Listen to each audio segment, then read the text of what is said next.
नमस्कार, स्वागत है आपका और मैं हूं आपके साथ लता। तो जिस तरीके से अंबानी के घर के बाहर मिले विस्फोटक के मामले में अब लगातार सचिन वाजे की मुश्किलें बढ़ती ही जा रही हैं, क्योंकि कोर्ट से झटके के बाद अब एनआईए सचिन वाजे से लगातार पूछताछ कर रही है। क्योंकि जिस तरीके से इस मामले को लेकर जो एक एक एंगल अब सामने आ रहे हैं, इस पर खास बातचीत करने के लिए हमारे साथ स्टूडियो में दिल्ली के जाने माने वकील SD मंदलेश जी मौजूद है। उनसे हम सीधे बातचीत करेंगे और ये जानने की कोशिश करेंगे कि आखिर जो अब नए तार सामने आ रहे हैं उसको ये कैसे देखते हैं। सर, बहुत बहुत स्वागत है आपका सर हमारे स्टूडियो में।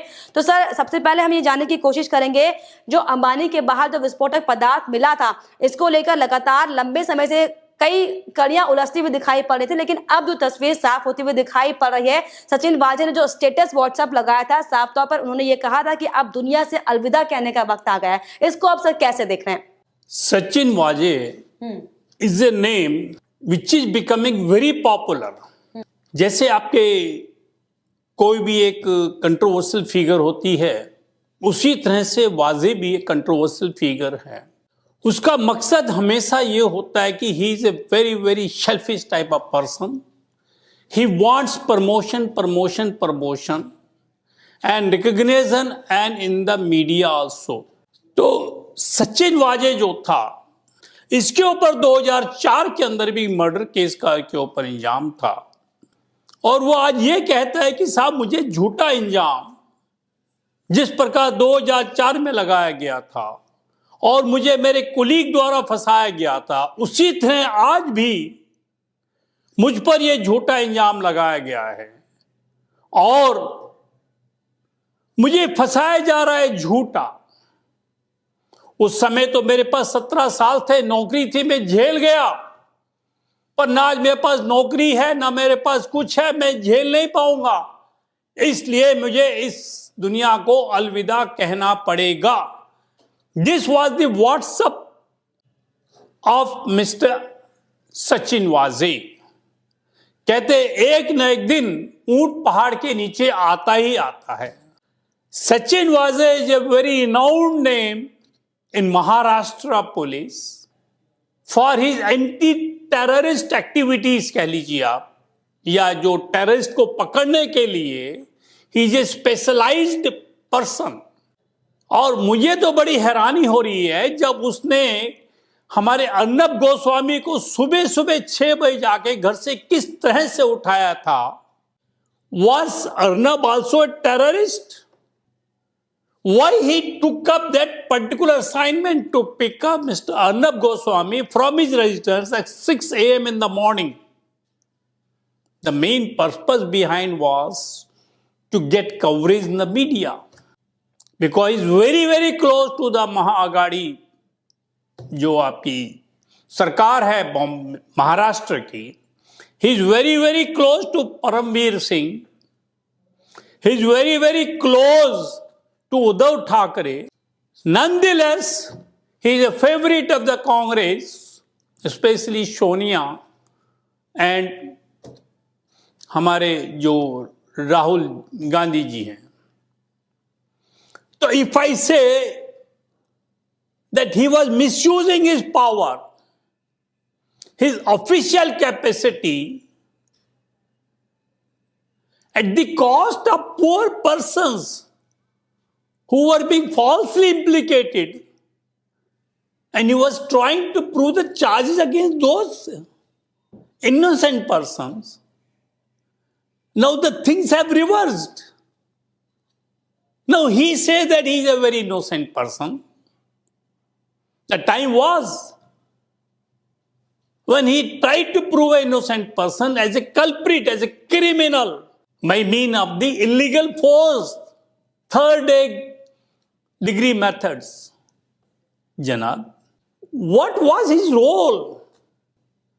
Why did he try to implement Mansukh hearing, where a car was found with 20 to 25 gelatin sticks near multi-billionaire Mukesh Ambani residence known as Antlia, and that area was under jet plus security.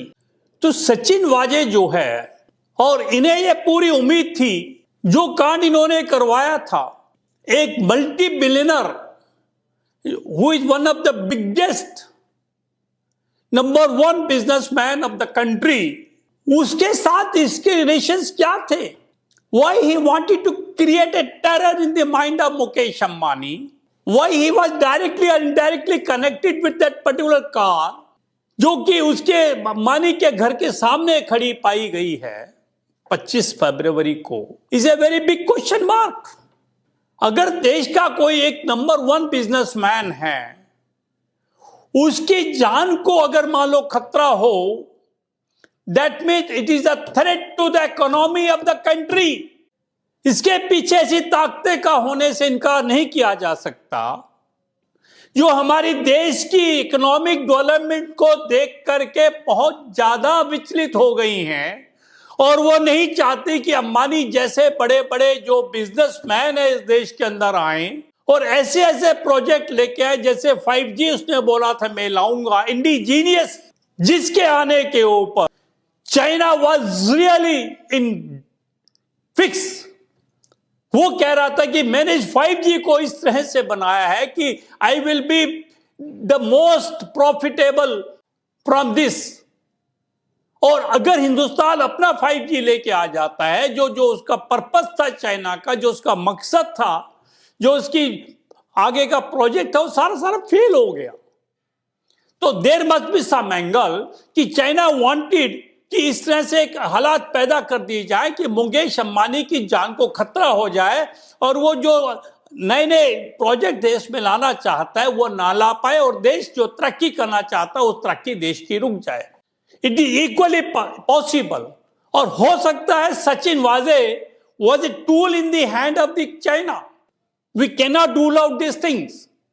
और मैं तो ये गुजारिश है, क्योंकि this is concern with the national security and the economy, तो NIA को इस एंगल से भी इसको जज करना चाहिए कि सचिन वाजे के चाइना के साथ या इस्लामिक जो फोर्स है उनके साथ में क्या कनेक्शंस हैं, क्योंकि the whole Bollywood is governed by the Dawood and the Islamic forces and the communist also, and this Sachin Vaze is very close to Bollywood.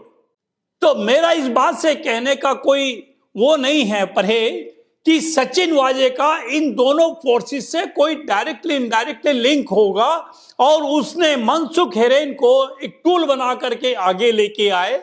जबकि ये जो गाड़ी थी वहां जो मिली थी, इस गाड़ी को सचिन वाजे यूज कर रहा था सिंस नवंबर 2020, और मनसुख हिरेन को इसने सिर्फ 5 फरवरी को वापस की थी, और लगातार 6 महीने से मनसुख जो है हिरेन उसके कांटेक्ट में रहा।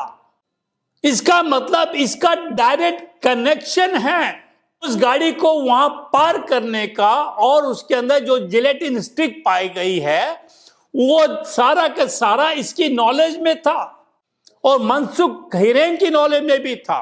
इसलिए ताकि सचिन वाजे का नाम ना आए, उसने directly indirectly as per the news available on the media उस मनसुख हिरेन को अपने से हटा दिया रास्ते से। परंतु क्योंकि जो मनसुख और सचिन वाजे के रिलेशंस थे, जो उनके आपसी लिंक थे, वो सारे के सारे जो विमला हिरेन है, मनसुख की जो विडो है, उन्होंने बताया कि साहब ये जो मेरे पति थे वो इस सचिन वाजे से डायरेक्टली इन टच रहे 6 महीने से, और यही कारण था कि एटीएस की रिपोर्ट थी, और जो सेशन केस के अंदर उसका जो बेल एप्लीकेशन वो डिसमिस कर दी गई एंटीसिपेटरी की।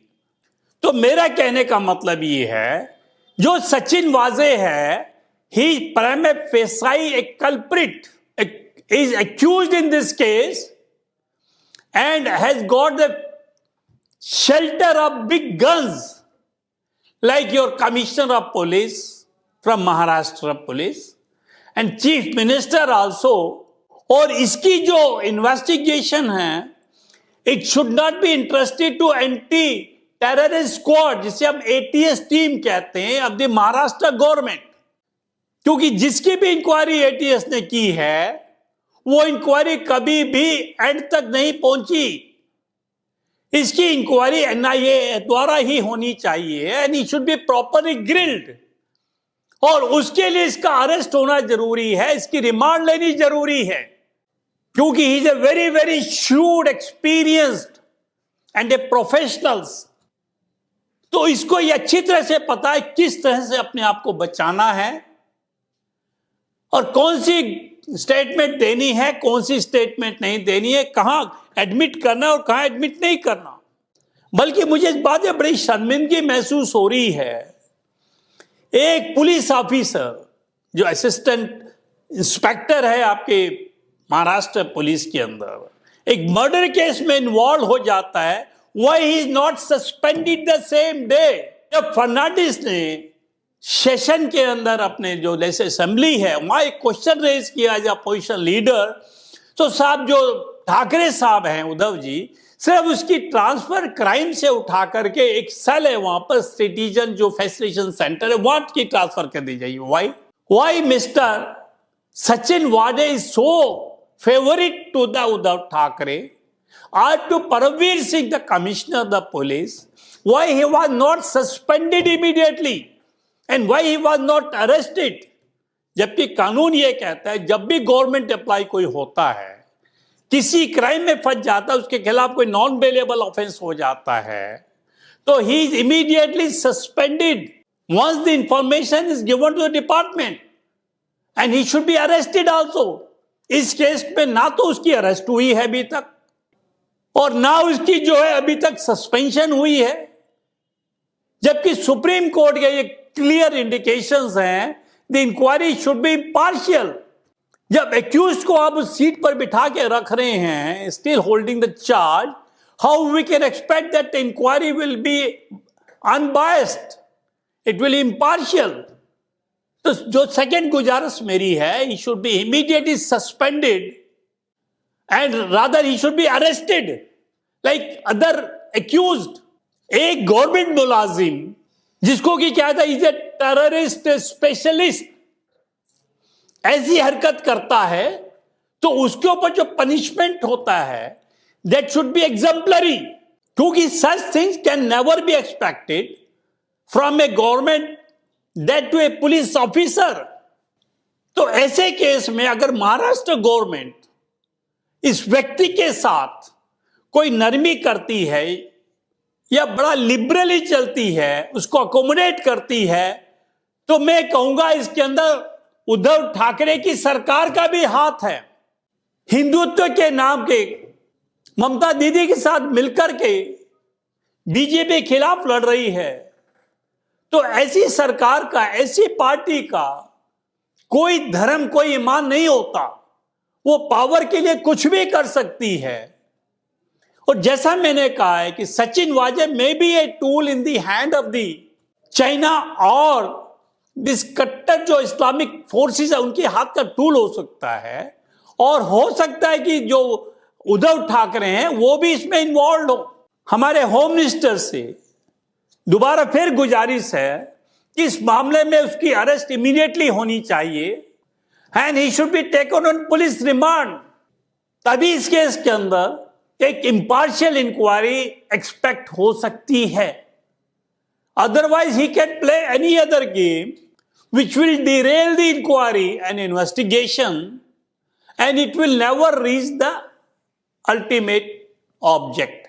तो ये थे हमारे साथ दिल्ली के जाने माने एडवोकेट, जिनका साफ तौर पर ये कहना है कि सचिन वाजे की जल्द से जल्द गिरफ्तारी होनी चाहिए और उनके सस्पेंशन भी बहुत जरूरी है, क्योंकि इस पूरे मामले को लेकर सचिन वाजे एक अहम कड़ी है। फिलहाल इस पर आपकी क्या राय है, हमें कमेंट बॉक्स में जरूर लिखिएगा। साथ ही साथ हमारे चैनल को सब्सक्राइब करना भी ना भूलें।